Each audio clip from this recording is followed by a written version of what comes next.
এর আগে বাংলাদেশে যত গণভোট হয়েছে সবসময় সরকার একটা পক্ষ নিয়েছে। গণভোটের মাধ্যমে নতুন সরকার গঠিত হয় না। এই গণভোটটা কিসের? দেখেন, আমরা দায়িত্ব নেওয়ার পর থেকে বলেছি আমাদের প্রধান কাজ তিনটা: সংস্কার, বিচার, নির্বাচন।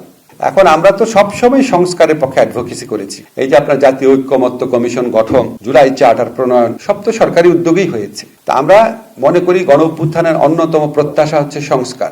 এখন আমরা এখানে সংস্কারের পক্ষে বলছি। আমরা কি এরপর সরকারে থাকবো? আমরা তো থাকবো না। আমরা সংস্কারের পক্ষে বলছি। এখন আপনি আইনের বিভিন্ন রকম ব্যাখ্যা দিতে পারেন, কিন্তু আইনের ইন্টারপ্রিটেশন একটা অনেক বড় ব্যাখ্যা হচ্ছে আলটিমেট আপনার উদ্দেশ্যটা কি? উদ্দেশ্য কি জনকল্যাণ, জনগণের স্বার্থ, রাষ্ট্রের স্বার্থ?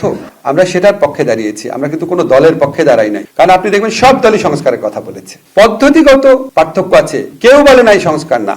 এবং আপনারা যদি ভালো করে লক্ষ্য করেন, আপনারা পত্রপত্রিকায় রাজনৈতিক দলগুলোর মতভেদের কথা অনেক এনেছেন। আমি তো খুবই কম মতভেদ দেখি। প্রক্রিয়াগত পার্থক্য আছে কিছু, সবাই সংস্কারের পক্ষে। এখন আপনার গণভোটের পক্ষে যে প্রচারণা চালাচ্ছি, এটা সংস্কারের প্রতি যে আমাদের কমিটমেন্ট, সেই কমিটমেন্ট থেকে করা হয়েছে। প্রথম থেকেই বলেছি আমরা চাই বাংলাদেশে অনেক সংস্কার হোক, যেটা আমাদের পক্ষে করার কথা সেগুলো আমরা করছি। যেই সংস্কারটা আমরা করতে পারবো না, কারণ যেটা জন্য সংবিধান পরিবর্তন লাগে, সেটা আমরা গণভোটে দিয়েছি। আমরা লোকের কাছে অ্যাপিল করছি। আমরা তো প্রথম থেকে কোনো ভানভনিতা করছি না, আমরা সংস্কারের পক্ষে।